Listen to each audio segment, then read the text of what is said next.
Okay, you guys, can I have your attention? Love to get started this morning to try to keep us on time. And I would love to welcome you to Privacy in a Post-Dobbs Landscape, Health Data, Technology, Law, and Policy in honor of and on the occasion of Data Privacy Day 2023, and also in recognition, of not celebration, of what would have been the 50th anniversary of Roe versus Wade. We have a great lineup of conversations for you today. But before we get there, I just want to take the opportunity to thank some people because, frankly, if it had just been me by myself, I'd be convening y'all out in the lawn and there would not be biscuits. So I just wanted to thank Laura Grisham, Amanda Gonzalez, and Bobby Pavin. So we have this room and a great place to be together. J.D. Wagner from Keenan, Spencer Reeves, who put together the website, and Ben Shepard, who gave us the logo, and my absolutely phenomenally outstanding team of Rachel Proudman, Tori Simon, and Kat Gorey, who literally did all of this work. This is why you have food, and so that's great. And then also want to thank David Hoffman for, bringing us Data Privacy Day. He's going to have some comments for you about that. So we are being co-sponsored today by Keenan, by the Law School, by Sanford School of Public Policy, and by Science and Society, along with If, When, How. And I would just love to bring attention to that amazing collaboration and the interdisciplinary nature of this event. And I'm so glad you could all join us here today. So before we go any further with our substance, I'd love to invite David Hoffman up to give you just a little background on Data Privacy Day and what it's all about.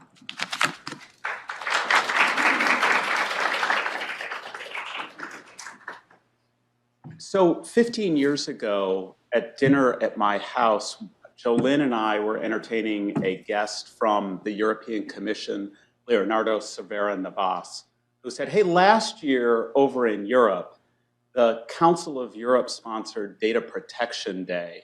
And people did some things and it was a good recognition, but this could be so much more and it should happen here in the United States. And actually what it really ought to be is Data Privacy Day.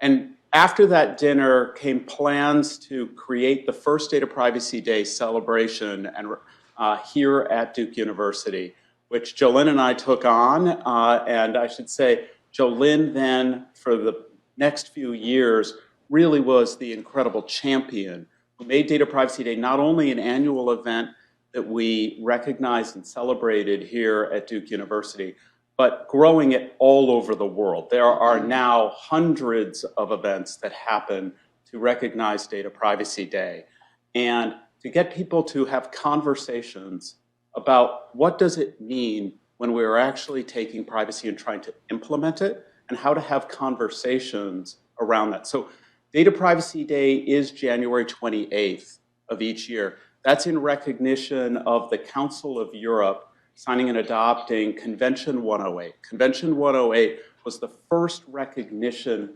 of privacy being a fundamental human right. And when the Dobbs decision came out, Jolynn came to me and she said, look, we need to dedicate the entire year on campus to talking about the implications of this. And what better topic is there for discussing how privacy is a fundamental human right and what's necessary to actually implement that right and for governments to be able to protect it, particularly when there are individuals who are particularly at risk and individual state governments here in the US may not be recognizing that fundamental human right and serving their role to protect those individuals. So I'm really excited and want to thank all of you for being here and keeping the tradition of Duke being the place, the home, the birthplace of Data Privacy Day, but also keeping it the place where the most relevant and important discussions on Data Privacy Day are happening. And I also hope you've joined me in a round of applause for Jolynn and all of her efforts to put this amazing event together. Thanks.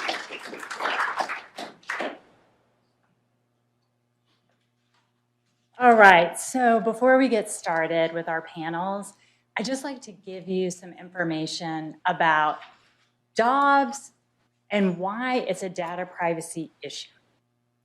So Dobbs versus Jackson Women's Health overruled Roe and Casey. So according to Dobbs, the right to privacy is not, in fact, broad enough to encompass a woman's decision whether or not to terminate a pregnancy.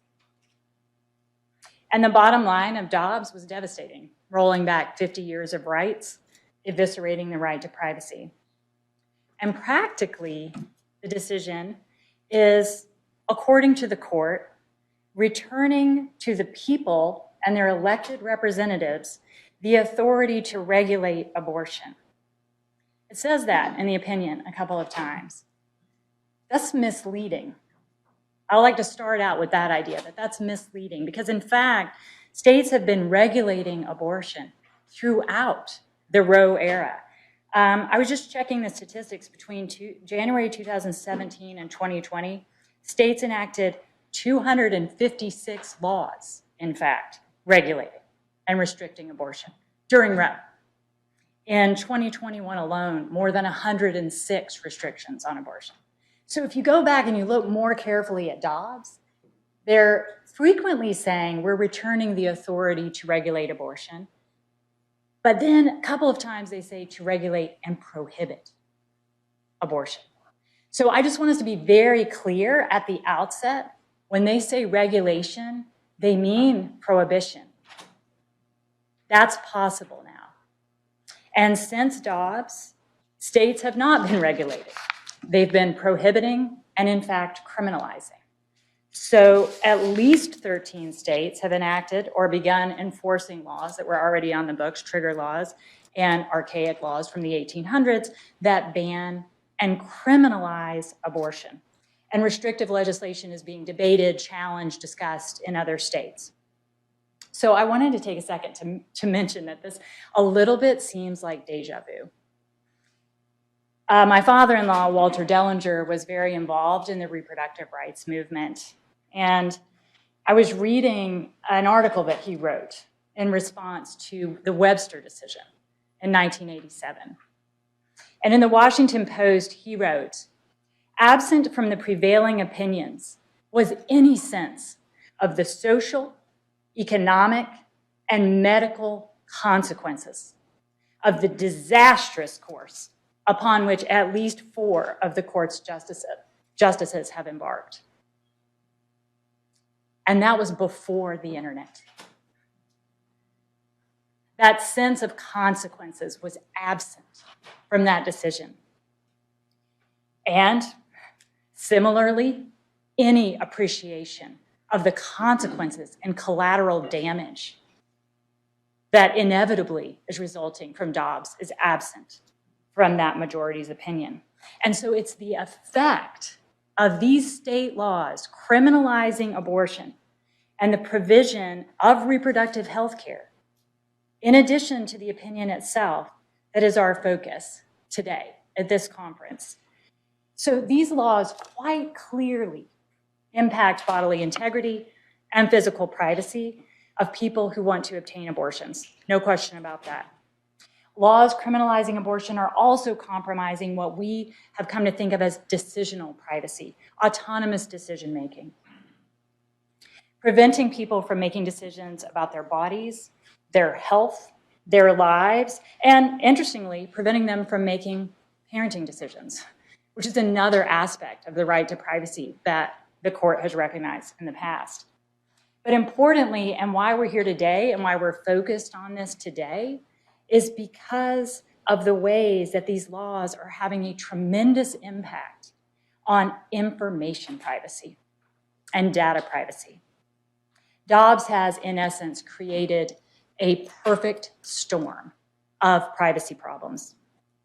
And these restrictions have a broad spectrum of consequences for people who can become pregnant, for providers, friends and family, and also for women seeking health care of all kinds, not just reproductive health care.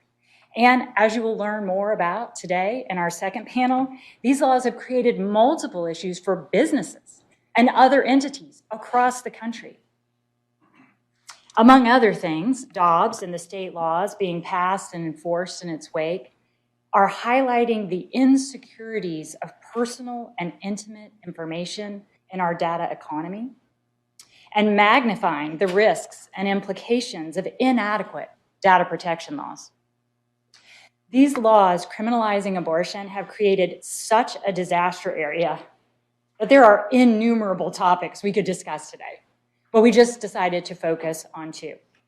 And these two reflect the Data Privacy Day tradition of facilitating problem solving in the privacy area, because all kinds of things have followed from Dobbs: devastation, incandescent rage, depression, all kinds of emotional reactions. But in fact, we are where we are right now.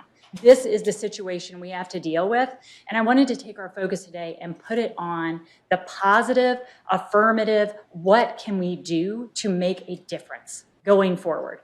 And so the two areas that we want to look at in our first panel, we're going to look at health data and technologies in the technology space, along with medication abortion and the issues that are surrounding surveillance in that context. And in the second conversation, attorneys from 3 of the country's leading law firms are going to address the way that their firms and practices have responded to Dobbs and the wide-ranging challenges that are growing out of these state laws that have been passed in Dobbs's wake. So to get us started, I would love to invite Kat Gorey, one of my terrific student team, up, and she's also with If, When, How, to introduce our first group of panelists. And I'd love to invite our panelists to come and have a seat. Thanks again for joining us. Hi, everyone. My name is Kat Gorey. I'm co-vice president of Duke Law's chapter of If, When, How.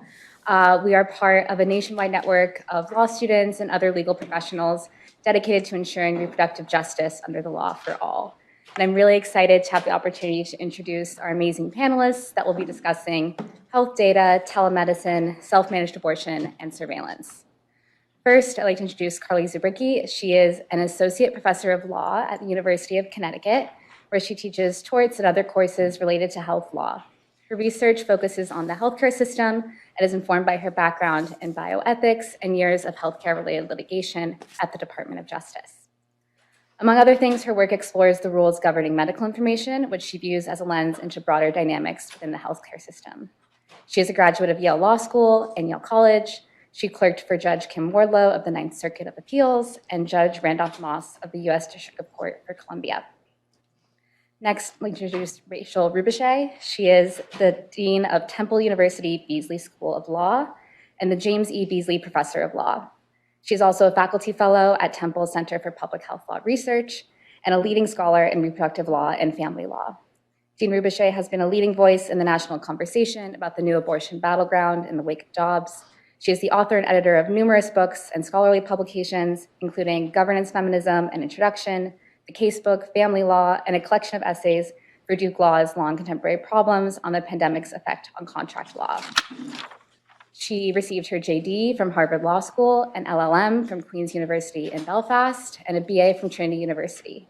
She also clerked for Justice Kate O'Regan on the Constitutional Court of South Africa.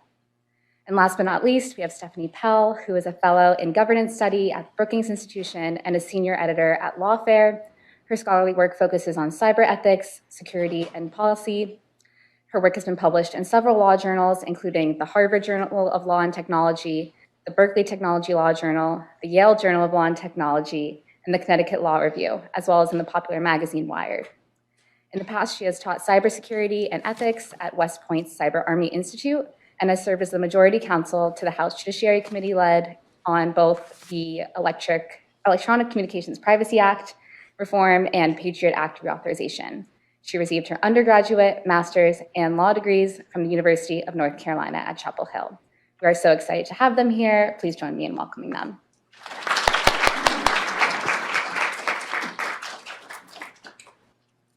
All right. day, the moment is here. So there is a very definite narrative arc to this panel. And I just want to give you that storyline so you'll have a context in which to appreciate this information. We're going to be starting with Professor Zubrzycki and the insights into our traditional healthcare system that have to do with HIPAA and HIPAA's protection, or sometimes lack of protection, of health data in this particular context, and the particular challenges raised by the rules, interoperability rules with respect to HIPAA. And then we'll go with Dean Rebouché and more of an exploration of the emerging areas of healthcare that have to do with telemedicine, telehealth, medication abortion, and the multiple challenge. I mean, you have never met a complicated issue that you will not tackle. That is all that I can say from here. I mean, when I literally cannot believe the complexity of the issues that you and your co-authors are trying to deal with at this time. So I'm very much looking forward to hearing these remarks. And then we'll come with Stephanie Pell, my co-author and friend, and look at how medication abortion is permitting self-managed abortion and how that relates to surveillance and increased surveillance of women. So that is the overall arc. And Carly, we'll start with you. Great, thank you so much, Jolynn, and thanks to everybody for coming to this event and for setting it up. It's just such an exciting event, and again, as Jolynn was saying, maybe some room for positivity in what can be sort of a tough, dark area, but I'm not sure how much of that I'll have for us. So I want to kick us off by talking again about the risks that come from the type of data that we tend to think of as especially well protected, right? Especially private data. That is the information in your core actual medical record. The information in these records increasingly travels broadly throughout our sort of sprawling healthcare system, and much more so than a lot of people realize. And in a world where some medical care is criminalized, subject to bounty hunter style statutes like in Texas, and so forth, that becomes even more of a problem. It's especially a problem if, as many people predict, sort of some of the next stages of the abortion sort of legislation, the anti-abortion efforts we see, involve efforts to criminalize, prosecute, deter cross-state kinds of abortion interactions, traveling to or from, aiding or abetting abortions across state lines. And I'm not going to go into that too much there. I would direct you to some of Rachel's extraordinary work on that issue, but I think many of us think that that sort of cross-state kind of effort is on the horizon, and there have certainly been bills to that effect. So back to the medical records issue, right?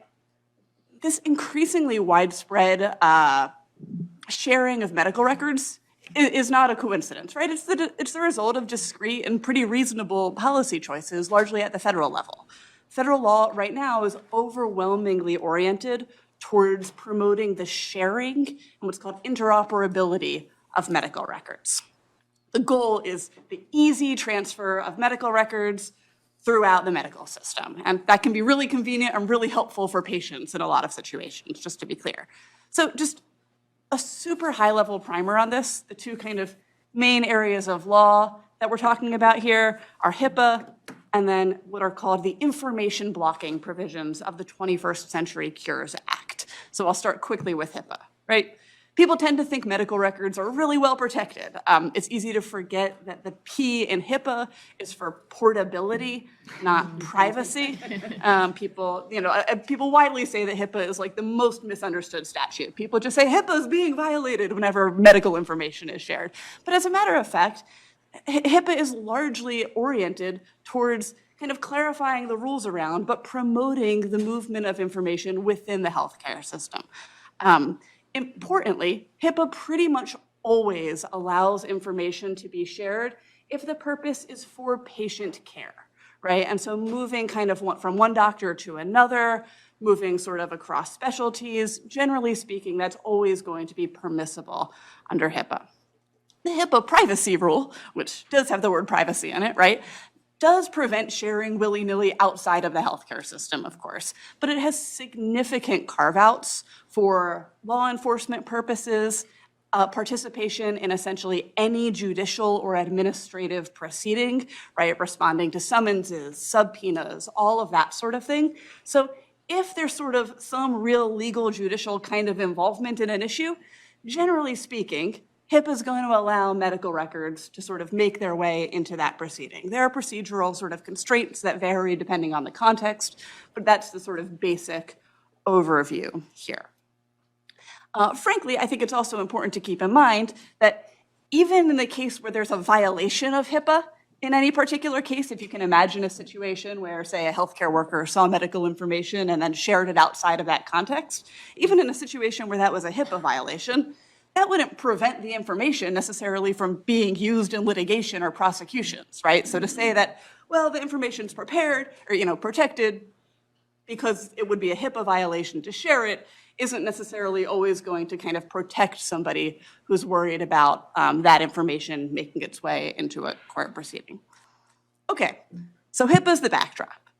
Circa 2016, there was widespread concern that there was sort of a dynamic of healthcare companies and IT companies that work on things like electronic medical records were hoarding patient information in ways that were not so great for patients, right? That was the sort of general idea. We're concerned that we're kind of hanging on to patient data to make it harder for patients to move practices, and just because it turns out data is really valuable, right? So Congress enacted a statute that we refer to as sort of the information blocking provisions of the 21st Century Cures Act, and HHS created a bunch of implementing regulations. The whole purpose of this sort of scheme is to effectively mandate that medical records be easily and widely shared in most situations. So it was to sort of counteract on this impulse of, if HIPAA's permissive, you always can share information. These new rules put a much stronger thumb on the scale of, you better send the medical records really easily, and that sort of really affected the overall kind of technological ecosystem through which medical records are traveling these days. So if in the last few years you have gone to a new doctor and wondered how they already had all of your medical records from your old doctor, you're probably benefiting from these procedures, if you were happy that they had that information and you didn't have to, pay $30 to have your medical information faxed from one doctor to another, right? But of course, when it comes to medical care that is illegal or alleged to be illegal or suspected of being illegal or stigmatized or contested, this becomes a problem. And that's especially true to the extent that anti-abortion advocates or states are seeking to deter or punish out-of-state abortion. So to take the kind of simplest stylized hypothetical, right? Imagine you are a resident of, say, Alabama who travels to Connecticut to receive an abortion, and you then return to Alabama and seek follow-up medical care or care for an unrelated issue in Alabama. If the EMR systems are interoperable, there's a pretty decent chance that when you're back in Alabama, your Alabama providers are all just gonna have access to the information about the abortion proceeding.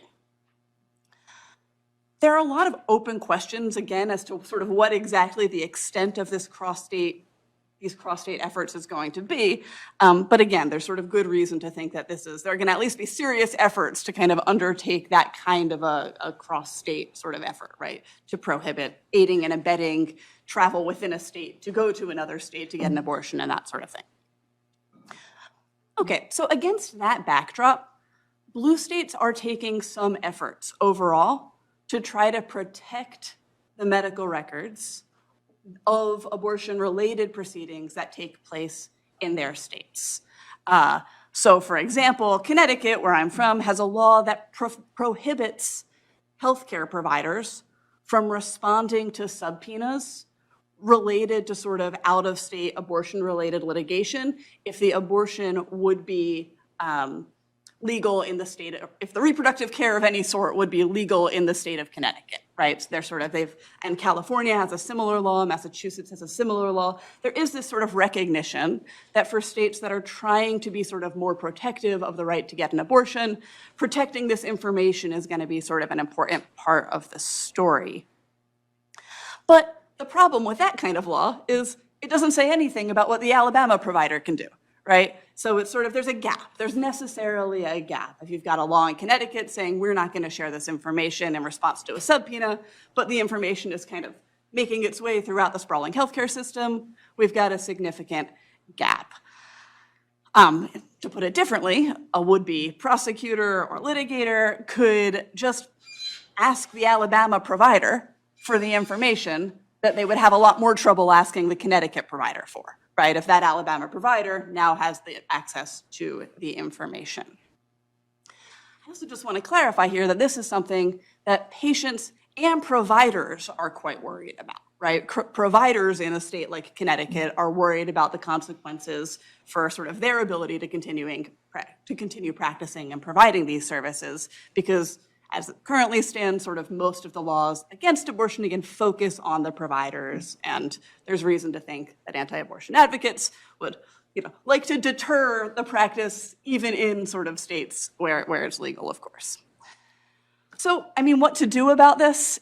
It's a really wicked problem. I've sort of proposed sort of a range of things that people could do at different levels, right? You could imagine amending HIPAA to require the privacy rules to require that reproductive-related records or just abortion-related records were treated more like psychotherapy notes are currently treated, which is sort of subject to a requirement that they're only disclosed in much more narrow circumstances.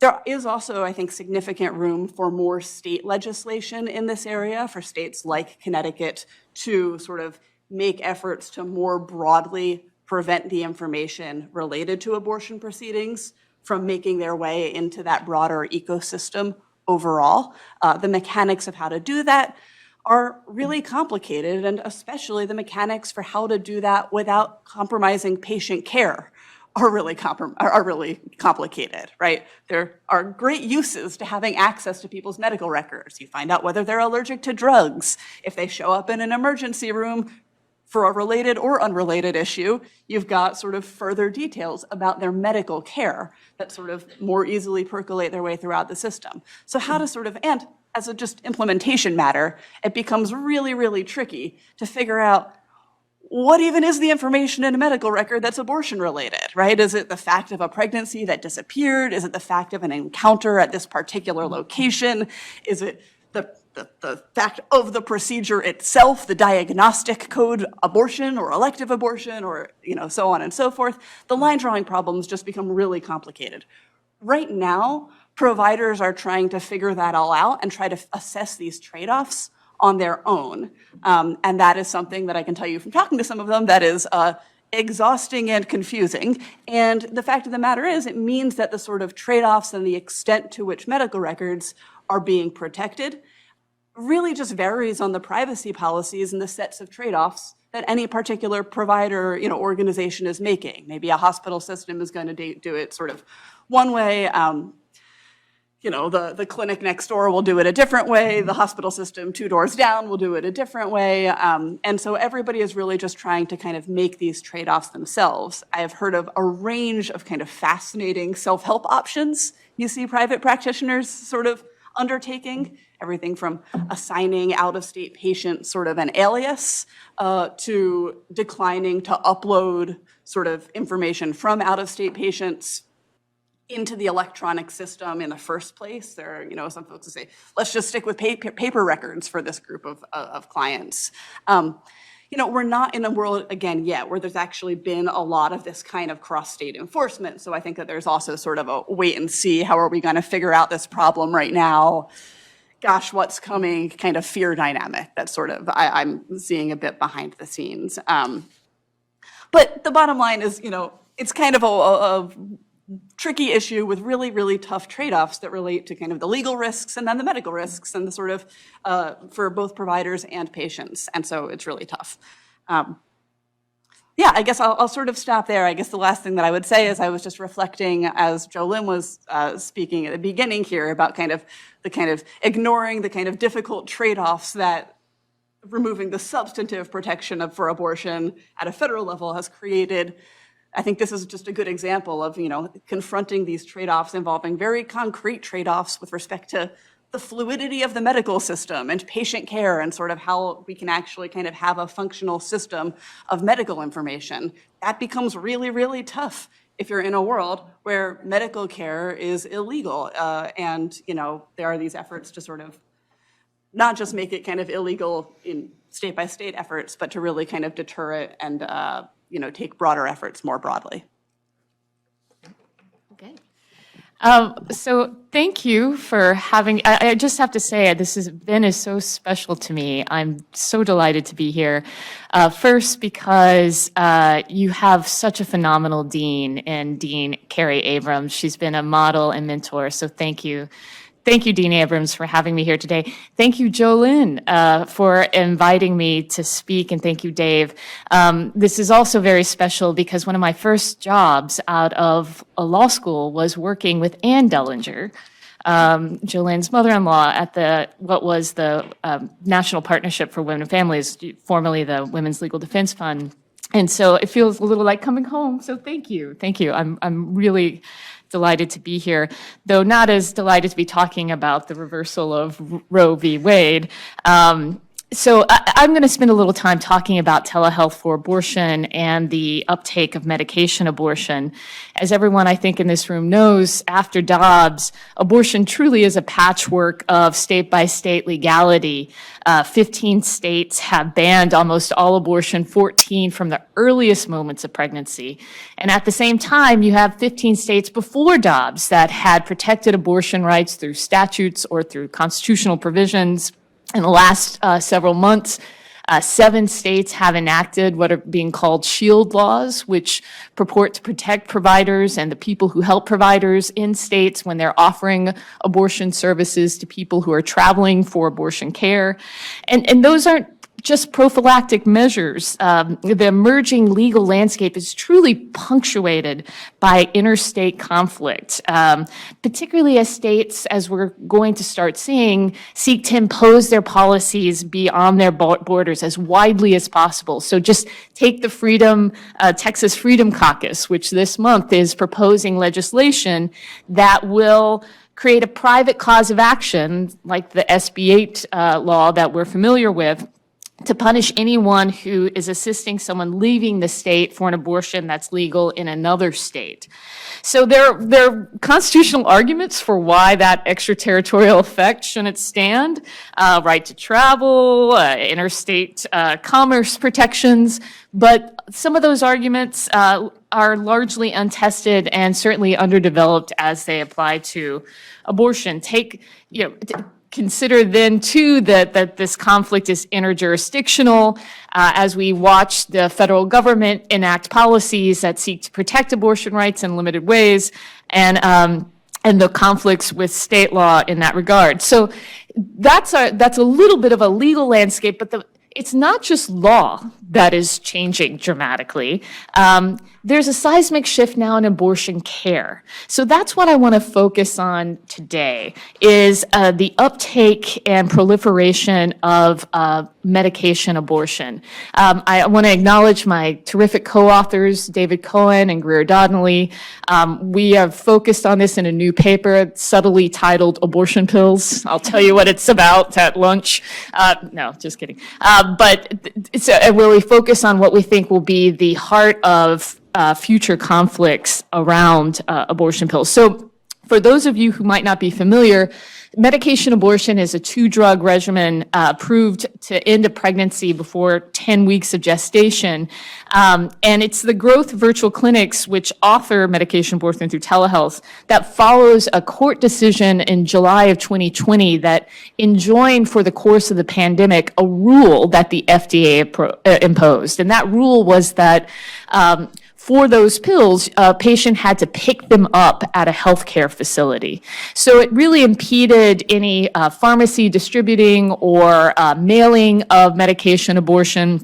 And a court enjoined that as then, under Casey, an undue burden that promoted physician-patient contact in a way that was antithetical to the pandemic protections that the FDA had imposed for other drugs. And in fact, the first drug in a medication abortion, mifepristone, that's the drug that's closely regulated by the FDA. Of the 20,000 drugs regulated by the agency and the 17 with the same restrictions, mifepristone was the only drug that you had to pick up at a healthcare facility, but you could take without provider supervision on your own, in your home and a location of your choice. So a court enjoined it. The FDA announced in April 2021, after litigation and a decision in the Supreme Court, that it would reconsider this rule. And in December 2021, it permanently lifted the rule that a patient had to pick up mifepristone at a healthcare facility. And so now that has ushered in the ability to mail medication abortion to patients under the supervision of a certified provider. And the FDA announced something else, that pharmacies that seek certification would also be permitted to dispense medication abortion. The pharmacy for certification has to do, like providers, has to test that they are able to dispense mifepristone.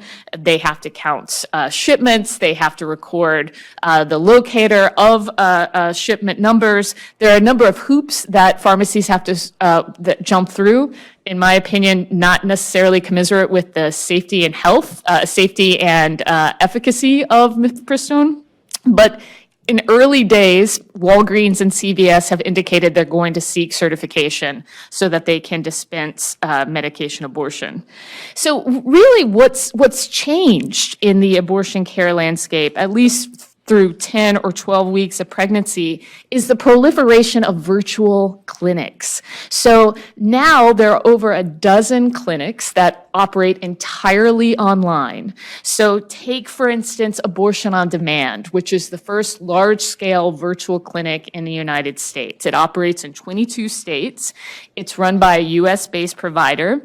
So there's an asynchronous intake that you can complete online. You have a pre-recorded video that serves informed consent purposes.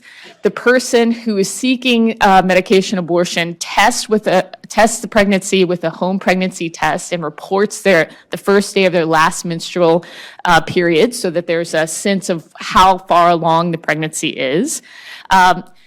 Abortion on Demand will prescribe medication abortion through 10 weeks. Only for people that are over age 18, because to be in compliance with parental involvement laws. It's designed to protect patient privacy. It was designed with HIPAA in mind. The whole process takes about 3 days and is $300 less than a in-person procedure at a brick and mortar clinic. So in addition to clinics like Abortion on Demand, there's Plan C, which is a nonprofit that works with physicians to certified to prescribe medication abortion, and are willing to mail the regimen to patients in 6 additional states. And then I think what Stephanie will talk about in more detail, add to this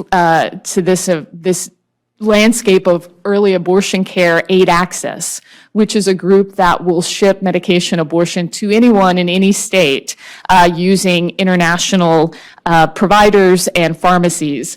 That process is $105. It takes about 1 week to 2 weeks, although there's an emerging controversy about packages being delayed at customs. Okay, so teleabortion is here. And with the uptake of teleabortion, it has posed, I think, an existential crisis for the anti-abortion movement. And there are reasons for people who support abortion rights also to take a moment and think about what this changing landscape means. So I would be remiss if I didn't acknowledge that telehealth for abortion depends on certain kinds of privilege, right?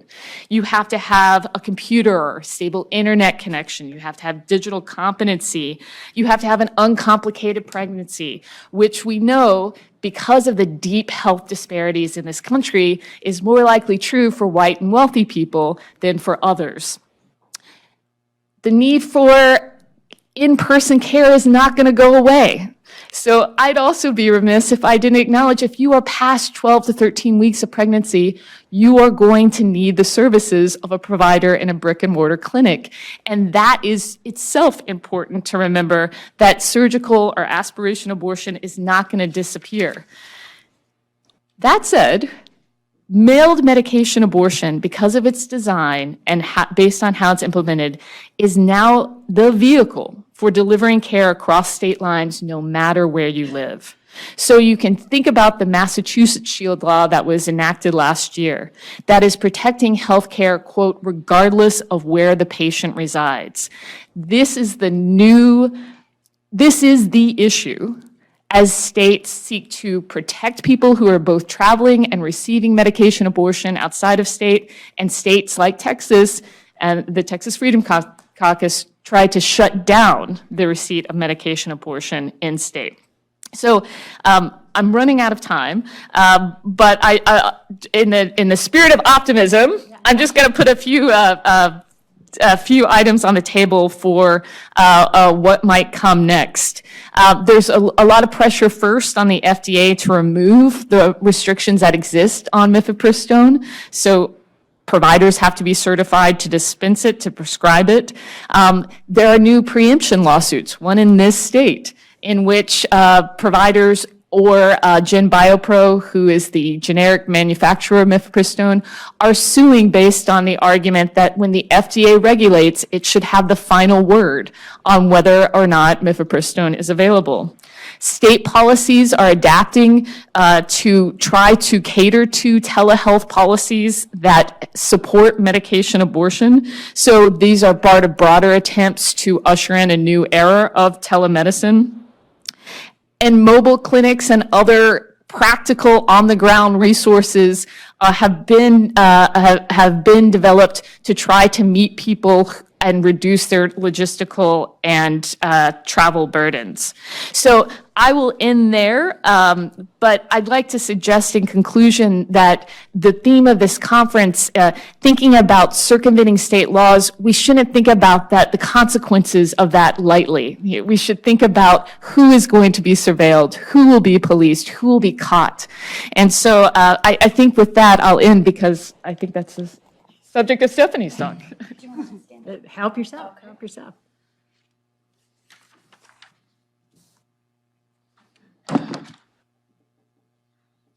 So first of all, Jolynn, thank you so much for organizing this event and for inviting me to come and talk about our work. So I have to say, what I'm about to talk about with you is the product of two short pieces that Jolynn and I have written on abortion, surveillance, and privacy, and a longer piece that we're looking at about how states may be passing laws that permit the prosecution of women who self-manage abortion, especially through medication, and the kinds of surveillance and privacy intrusions that such laws enable.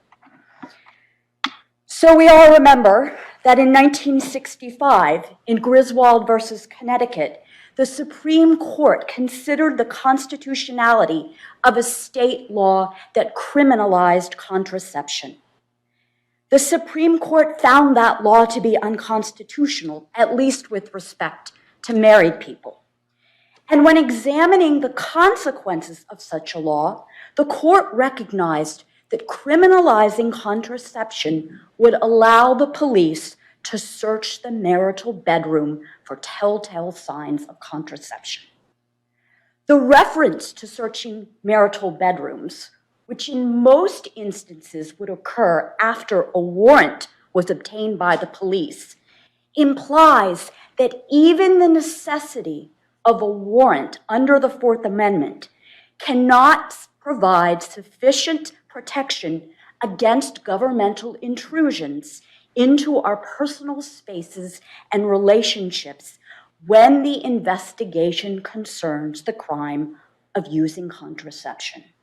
For the court, the very idea of this kind of search of the marital bedroom was repulsive to the notion of privacy surrounding the marital relationship. Now that, of course, was pre-Roe, and it was also pre the internet age. Today, in a post-Dobbs world, law enforcement will be able to investigate violations of state laws that criminalize abortion, both with respect to those that have abortions and with respect to people who may assist them through the use of myriad modern-day communication technologies and platforms. And unlike the court in Griswold, and Jolynn mentioned this in her introduction, the majority in Dobbs gave no consideration to the kinds of surveillance and privacy intrusions into people's lives that would be enabled by modern-day technologies used to investigate violations of laws that criminalizing abortions that states would enact or trigger after the fall of Roe. And I'm going to come back to some of those laws. But first, I want to talk about what these technologies are. And most of you are probably familiar with them. We all have cell phones, right? We all know the kind of very sensitive and personal information that is on a cell phone. The court in Riley, this is the Supreme Court, said a cell phone search would typically expose to the government far more than the most exhaustive search of a home. So law enforcement can get a warrant in an investigation to search a woman's phone who might be suspected of self-managing her own abortion, find out that she has communicated through text messages with various people about acquiring medication abortion. Maybe there are search history records showing how she's gone online to search for medication abortion. All of these things are available on a phone. There are apps. We've probably all heard of femtech period tracking apps now that may record when a woman's last menstrual cycle was, when she last had sexual relations, who her partners were. Very, very sensitive things that are available to law enforcement, not with having to go and search a marital bedroom, but right there on a phone. We're all probably familiar with the fact that our phones are wonderful tracking devices, and law enforcement can acquire location data from various kinds of providers that show where we travel, that show who we travel with. There are things called tower dumps, where law enforcement can find out everybody in the vicinity of a particular location. And of course, there are social media platforms like Facebook, where law enforcement can go with a warrant and get records of people and information we have communicated over social media. And again, while it may be the case that law enforcement needs to obtain a warrant to be able to search a cell phone or to compel location data from a communications provider, in many cases, law enforcement is likely to be able to build the probable cause necessary to secure a warrant.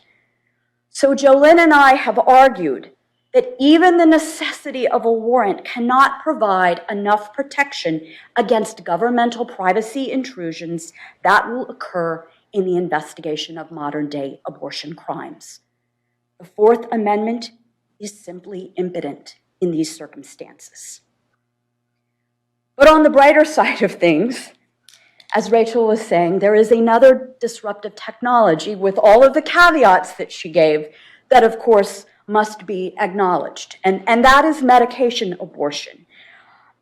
And this new reality, one in which getting access to medication abortion does not depend on the patient's location, coupled with some of the ways that mifepristone is now becoming more available, will undermine the traditional ways in which states have prevented and policed abortion.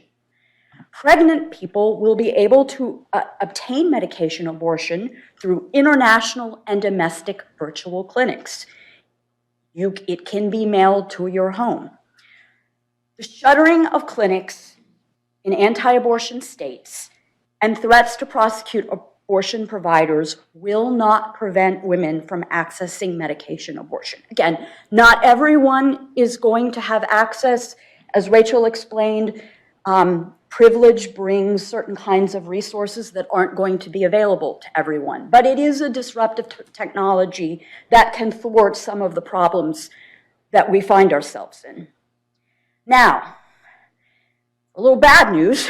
Anti-abortion activists and lawmakers in anti-abortion states are beginning to understand this reality. And thus, Jolynn and I fear, as we look at various state laws coming on the books, that pregnant women who self-manage abortions, along with friends or family who may assist them, will face more direct threats of prosecution and surveillance via modern-day communication technologies that enable the investigation of abortion crimes. So just in the past several weeks, we've seen examples of how anti-abortion states are responding to the threat of medication and abortion. Alabama's Attorney General has said that even though Alabama's Human Life Protection Act exempts women who have had abortions from prosecutions, that doesn't protect them from the rest of the criminal code, including a law pertaining to chemical endangerment of children. That law, he has said, would allow women who self-manage their own abortions to be prosecuted. I have to note that he tried to walk back this statement in an article in the Washington Post, basically saying, well, that his beef is with illegal providers, not women. I don't consider that a walk back. When people tell you what they're going to do, you should believe them. Georgia bans abortion after 6 weeks, and Georgia's Unborn Life Act provides personhood status to fetuses, which means that a woman could be charged with homicide for self-managing her own abortion. And in Oklahoma, in the fall of last year, lawmakers actually wrote to their attorney general for his opinion on whether Oklahoma law protects women from being prosecuted who would self-manage their abortion through medication. And then in January of this year, a bill was introduced in the Oklahoma Senate, which, if passed, would remove language that protected women from prosecutions for having an abortion. So what I'd like to close with is thinking through, like, how would these investigations really happen? I'm a former prosecutor, so it's kind of always on my mind especially when I'm thinking about how we protect women, the people who assist them, and providers. Sadly, I think that one way that, or a predominant way that the police or in anti-abortion states are likely to become aware that a woman may have violated the law is through her own community. A friend, a family member, maybe someone at a pregnancy crisis center tells police information that suggests that she may have had an abortion. And with that information, this is where all this electronic data and our devices come into play. Police can start requesting data through lower process, build probable cause, get location data, get a search warrant to search a phone. You know, it's not rocket science, really. And look, while I am not optimistic that federal privacy legislation is going to pass in the next couple of years, it is important to think about how we can protect this data. I don't want to suggest to you that it's a silver bullet. We won't protect the right to terminate a pregnancy and people for being prosecuted for doing so until we again return to a time where the Constitution recognizes a woman's right to terminate a pregnancy. Thank you, Stephanie. Okay, so you can see there is quite a lot to discuss here in this current landscape. And one thing, Carly, I'd love to start with you going back to some of the points you made and some of your previous work as well, because I feel like you've really focused on the doctor-patient relationship and confidentiality. I think that's related to privacy. And I'm wondering if you have thoughts on putting those two pieces of work together on how the lack of privacy protections in the face of these interoperability rules might negatively affect or disincentivize women from seeking care, healthcare at all, to the extent that they understand that this is what's happening with their data.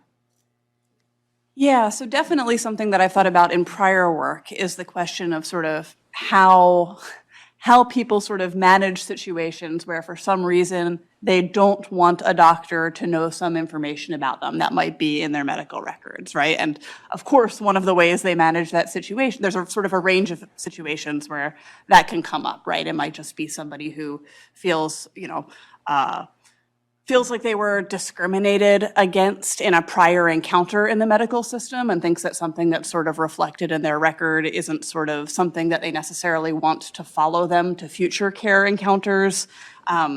It might be something where they've revealed something that's stigmatizing in one community, but not in the community where they sought care, right? This is something, these days, frankly, just about everything I said in my talk also applies to dynamics surrounding gender-affirming care. So there's sort of an array of situations where this comes up. I guess, yes, I'm a little bit worried that people will avoid seeking care for these situations. The fact of the matter is, people don't really understand how their information moves through the medical system. So to that extent, it may not actually affect their care, unless I keep going around giving talks about it and sort of telling people more about it. But as a sort of broad matter, people don't have the greatest grasp on this, but some people do, and plenty of people with this stuff actually, we start getting more and more news stories about criminalization and so on and so forth. I think there absolutely are dynamics. It's worth being concerned that people won't talk to a doctor in the situation where they need to, or won't sort of find ways to, access the care that they need to, and that this is most likely to be a problem, going back to some of what Rachel was saying, in a situation where a pregnancy is complicated and somebody does or does not realize that, or it's later than they would have expected. It's not early term and they're sort of trying to manage it themselves. Yeah, so I think that those dynamics, the questions around, I guess the last thing I'll just say about this is that I think that there are reasons, there are historical cases, really alarming cases, Michelle Goodwin has documented a lot of them, of healthcare providers sort of turning patients over to the police in the wildest of circumstances where really, maybe there's a suspicion that the mother took a drug at a certain point, or maybe there's a suspicion that a person who fell down the stairs was actually trying to end their pregnancy. There are all of these wild stories. They're not the most frequent thing in the world, but I think that those stories absolutely deter people from getting the care they need, and in some cases with good reason. Exactly. And to take this step, so we've looked at this, we're thinking in that case about the traditional healthcare system.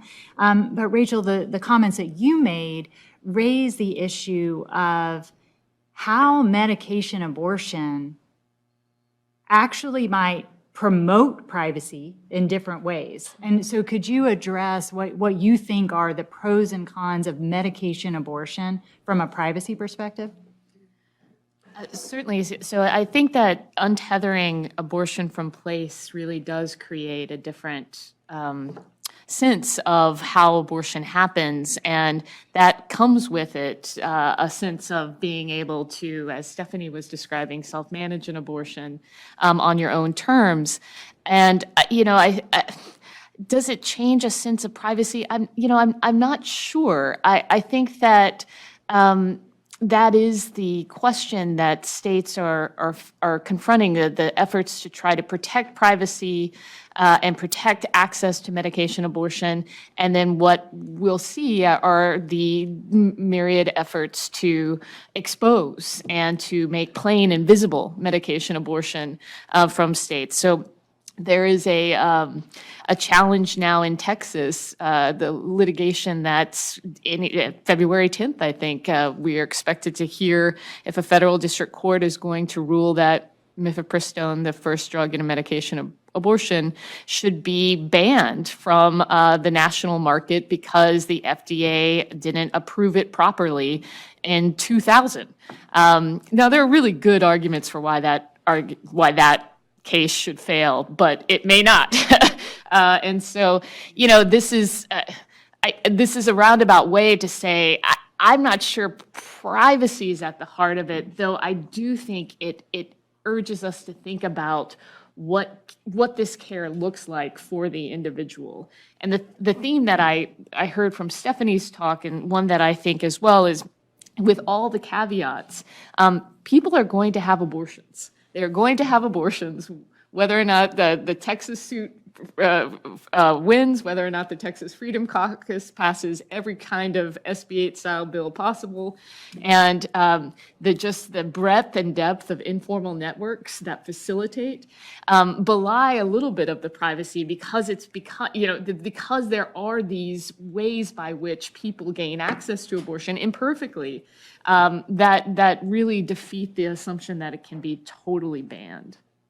Well, and another interesting thing, too, I think, is, putting the bans aside, even in a place where abortion is legal, to have the choice of medication abortion, and we often see this discussion in the mental health area as well, to do telehealth, have the telehealth option for mental health, that in an area that is sometimes stigmatized, it gives you the opportunity to seek that help privately from your own home, to have something delivered to your home.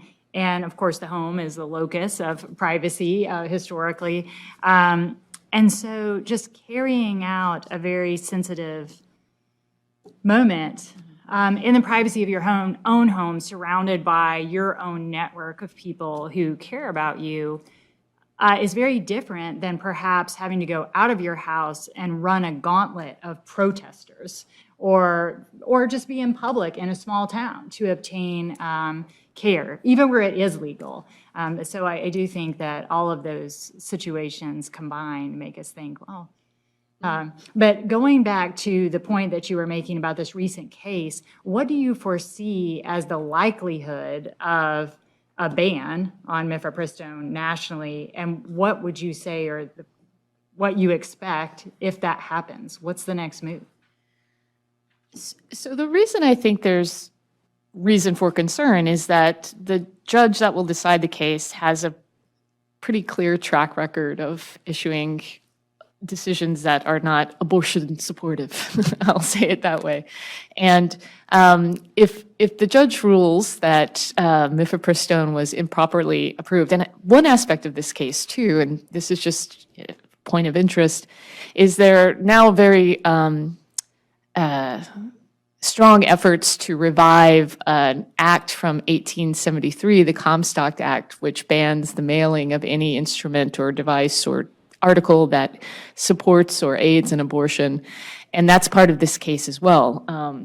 And so if mifepristone is enjoined from sale because of either of those arguments, that it's banned by federal law and or the FDA didn't approve it properly, then a couple of things. It'll be appealed. It'll go to the Fifth Circuit. Also not a great track record of abortion decisions, but it could end up before the Supreme Court. The FDA could reinstate the rule. It could use its authority to put mifepristone back on the market, but that will take a little bit of time. There could be dueling litigation that tries to assert the proper exercise of FDA authority, or a change in abortion care again. you can accomplish the same ends, though through a different method, by dispensing misoprostol, the second drug in a medication abortion, and that can accomplish an abortion before 10 to 12 weeks. Like mifepristone. So mifepristone, I won't get into the details of what the drugs do, but you might see then a switch for providers using misoprostol only and not using mifepristone. So I think that there will be, yeah. Yeah. Sorry. Overwhelming. Well, Stephanie, to come to your points that you made, I'm wondering if you could take a second to explain for folks who might not appreciate the concept of prosecutorial discretion and how that will come into play when we're seeing when we say states may choose to prosecute, like what does that mean? Who's in charge of these decisions?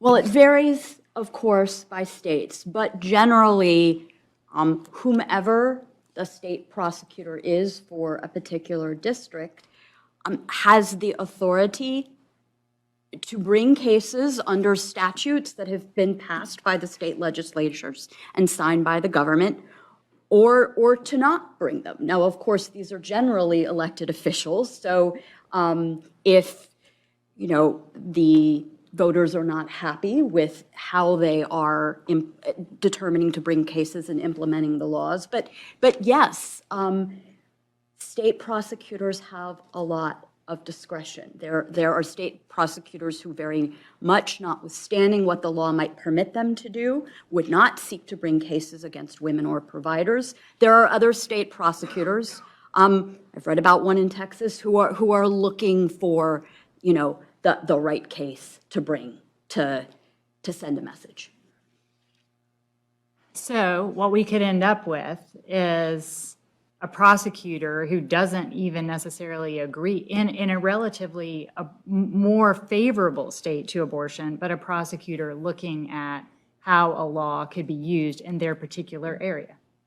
And then we've also had, I think we've seen a gentleman in Florida who said, I'm just not going to prosecute these cases. And in New Orleans, I'm not going to prosecute these cases.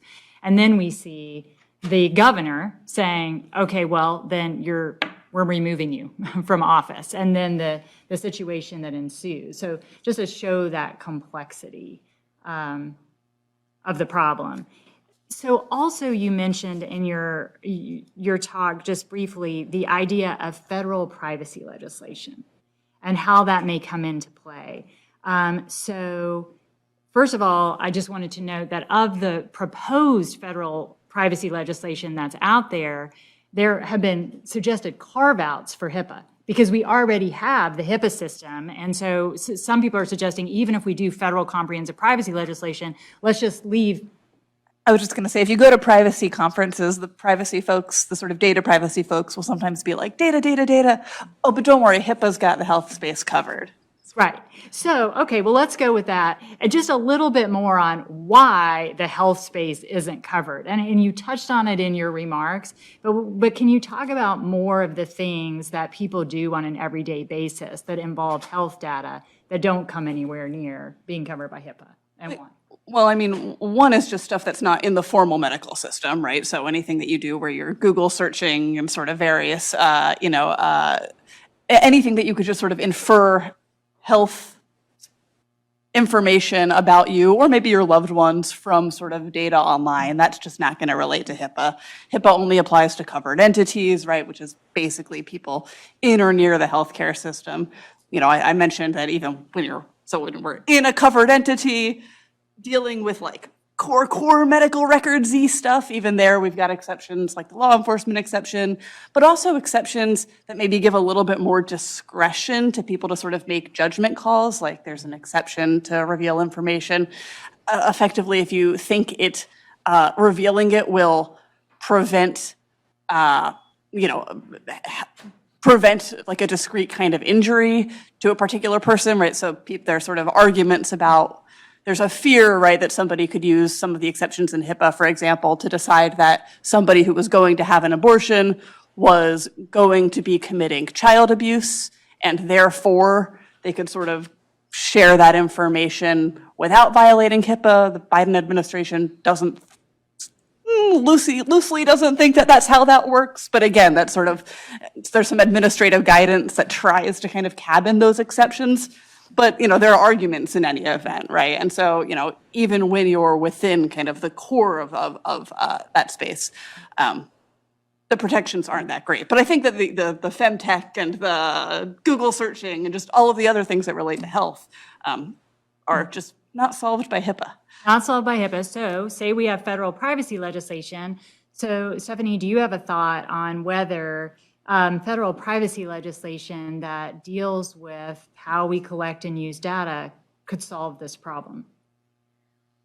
With the caveat that the problem is that the Supreme Court took away a right that women had for 50 years to terminate a pregnancy. We can put more friction into the system to help limit the kinds of data that is collected and easily shared.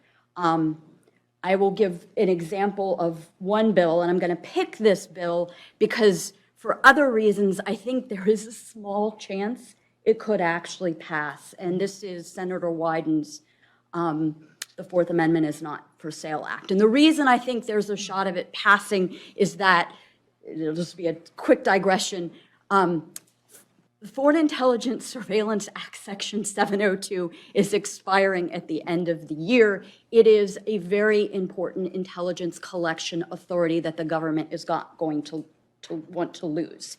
The politics for getting 702 passed are really complicated now. It's not just, Democrats versus Republicans.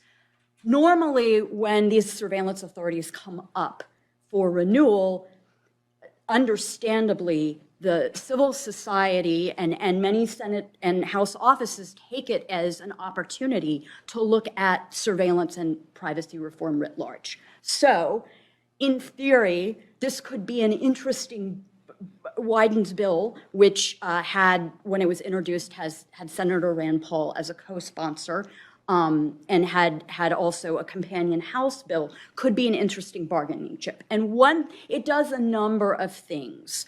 One of the things that it does to add a little bit of friction is that it says, law enforcement, intelligence community, you cannot buy data from data brokers or obtain it from other sources if under the law you would be required to get a court order or a warrant to obtain it. So if we're talking, for example, about location data, I am not aware to what extent the purchase of location data gives you the specificity for particular people and granularity. But if it does, then the police could not buy it from data brokers. They would have to use a warrant to compel it. And so again, that adds, it's not a solution, it adds friction to the system.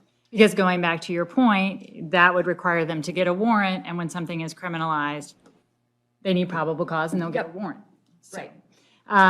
So another question, and Rachel, I'll ask you this because of all of the work you've done around the FDA.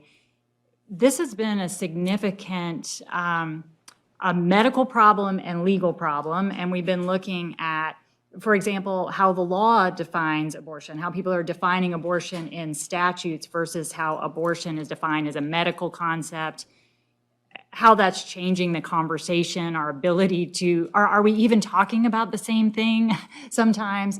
And so we've had the providers on the ropes having to decide, it was what I'm doing today at work, a felony. I mean, you kind of can't imagine, that burden on you while you're trying to do your job.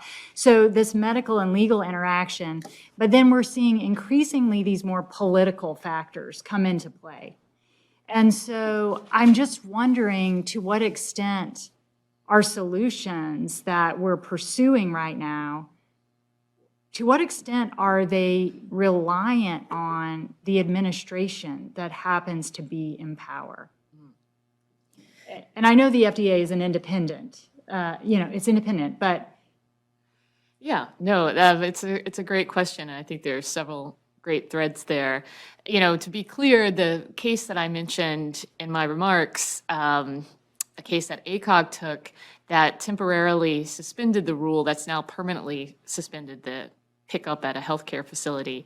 The FDA fought that. The FDA appealed it in the middle of the pandemic was submitting briefs to federal courts that argued that the pandemic did not pose a threat to patient safety. And then there was an election and the FDA changed its policy. So there are political considerations that are important, even for an agency that is independent. And much of this could change if the administration changes. Now, there are obstacles to that change. The FDA has taken a review based on evidence submitted to it and evidence of its own of review. And if it were to change course dramatically, there could be a challenge to its action as being arbitrary and capricious. So there, no change would not be accompanied by litigation about FDA policy changing. But your point about how law defines abortion, I think, is important because we've seen the Biden administration intervene in ways outside of FDA action, which I think has been where most attention rightly has been focused. But we've seen the Biden administration, for instance, issue guidance on EMTALA, a federal law that prevents patient dumping from ERs, being sued by Texas and Idaho, that the guidance that suggests that states like Texas, providers must provide abortion and emergency care situations. And so there have been ways in which the administration is, more recently making kind of more vague statements around access to medication abortion and the administration's role in protecting it. But I think you really have put your finger on something that is also at the core of present debates. Most state laws define abortion as the intent to terminate pregnancy. And that opens up a number of questions. So providers who are delivering miscarriage management, who are dealing with pregnancy loss, unexpected pregnancy loss, there is confusion about how those definitions apply to situations like miscarriage and pregnancy loss. There are movements to take the definition of abortion at the state level at its word. So if you prescribe mifepristone and misoprostol to start a menstrual cycle, that's being called missed period pills. You haven't tested for a pregnancy. You don't know if a pregnancy exists. You've just missed a period and you want to bring on the menses. Like, let's go back to the 1800s, Justice Alito, I'm there. And so is that circumvent an abortion law? Now, states can regulate that. The states will pass legislation that deal with that. But this is the landscape that we're in. And stop.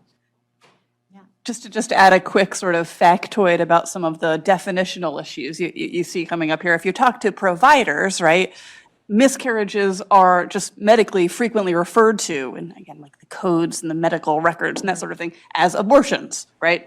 Spontaneous abortion versus a therapeutic abortion versus an elective abortion. If somebody's had a bunch of miscarriages, their record might refer to them as a serial abortionist. So you see why the medical community, it's a great term, right? You see why sort of the medical community sees these laws, and of course the statutory definitions aren't going to say, we're defining this based on the language in the medical codes necessarily. But you see why sort of providers dealing with this, when they think about the language, are,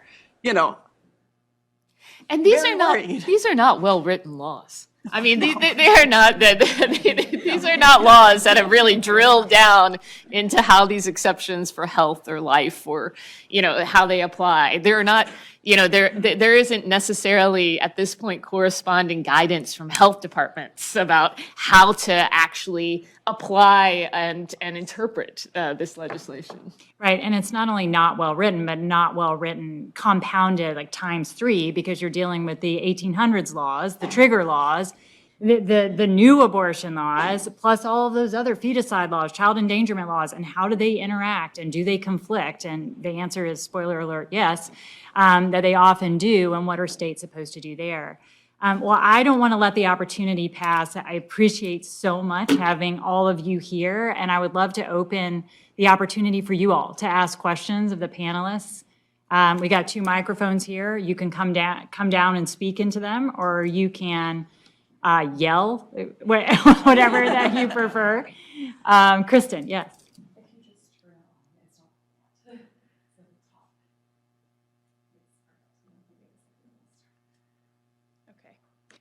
So this question kind of brings together a lot of things that we've been talking about, but thinking about access to some of these medication abortions and sort of the lack of equal access to such things where, you know, whiter, wealthier, more privileged women will have more access, on top of the idea of prosecutorial discretion, combined with very vague, badly written laws that make prosecutorial discretion even more important, I kind of wonder, isn't that the point? Is that, you know, abortions will always happen, and it will always be the whiter, wealthier women who are more connected to, with more information, who have that.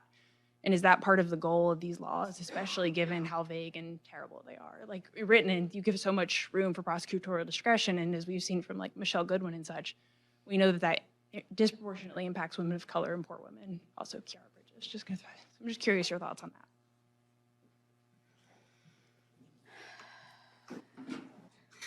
I hate to have to, is it the point? Probably to some extent, yes. Even if it's not the point, the consequences that you describe will happen. You know, as Michelle Goodwin has talked about, and as hopefully the reproductive justice community has evolved over time. I mean, we all need to think about how to address this. How do we give access to safe abortions to people at all levels of economic privilege? So it's a great comment and great question. And I think about the conception of pregnancy offered by Justice Alito in the majority opinion of Dobbs, which, you know, in dicta suggests that pregnancy, it's all gift. It's no burden. It's, you know, we have this sweet, sweet social safety net. We have unpaid leave. There are safe haven laws. There's adoption. And so for me, it's responding to your question because it gets to much deeper issues of what we perceive as the responsibility to care for each other and the state to care for us. And I have to commend to you Professor Max Eichner's work on the supportive state, because she has detailed, along with others, but has been a thought leader about why is it we don't expect more? Why are we, why are we not outraged by the class injustices, racial injustices that happen, across healthcare and across, abortion and in other areas? So, I actually thought of the majority opinion in that way of reinscribing a kind of failure of responsibility for our collective health. Carly, did you? Yeah, I guess the only thing I would add to all of that is just that, I do think that the breadth and the vagueness and the confusingness is certainly part of the point, because I think that the point is largely to seriously deter, and vagueness and fear and anxiety allows a certain amount of sort of political deniability for hard cases while accomplishing the goal of creating an atmosphere of fear and deterrence. As far as whether the other forms of oppression are the point, I think my answer is like Stephanie's and reflects sort of a similar question you could ask about huge swaths of American law. And, it's a great. I'm going to second Carly on the ambiguity is a absolute feature and not a bug. I definitely think that's the case. And if you are a doctor trying to decide whether you're going to commit a felony today, I think you are going to have to try to err on the side of, if you don't know, preferably not putting yourself in a position of spending 10 years in prison. And for the behavior of women, I think that ambiguity is also a deterrent. It's a serious deterrent. Other questions? Yes, way in the back. Hannah? Hi, thank you all for being here today. Can you hear me? Yep. So please correct me if I'm wrong, but I think that when you have a miscarriage, you're supposed to go to the doctor, right, for them to check you out, I think. Beth? I'm just asking a doctor. Yeah.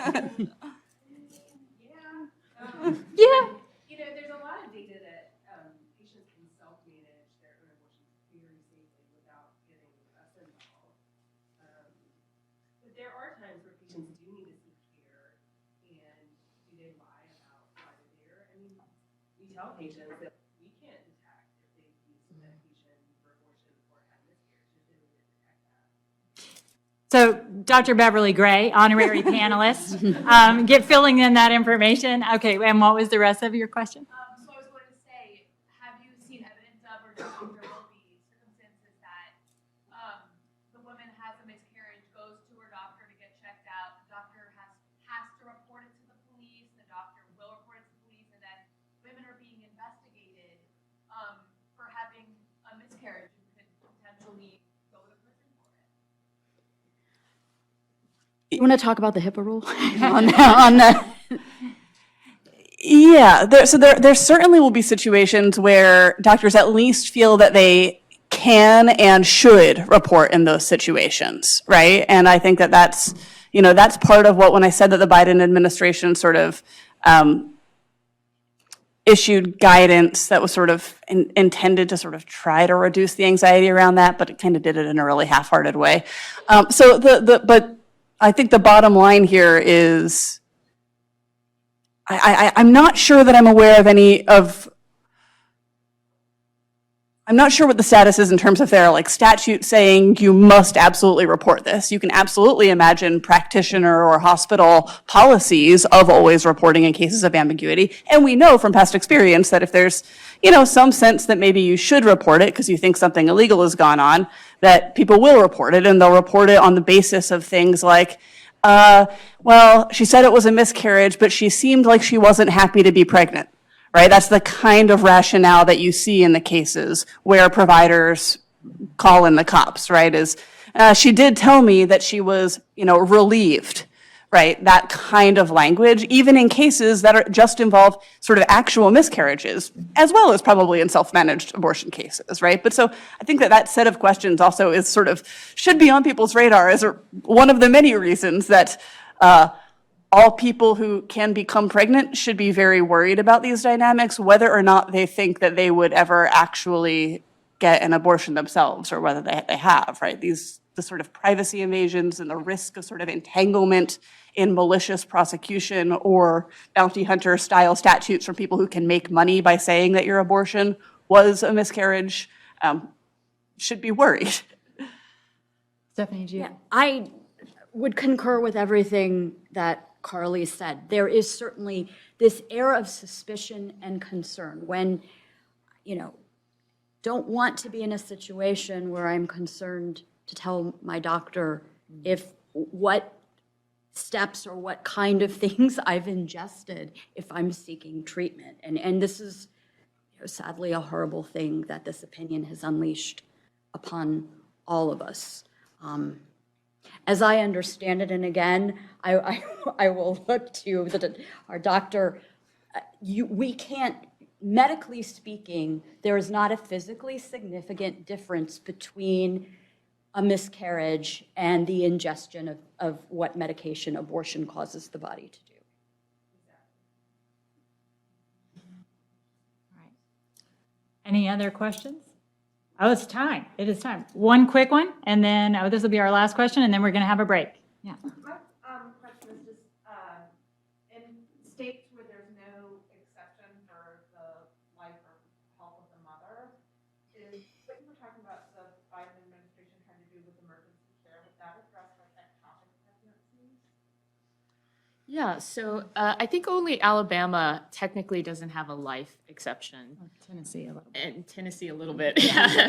Again, very clearly written statutes. And but most do, but Texas, for instance, does not have a health exception.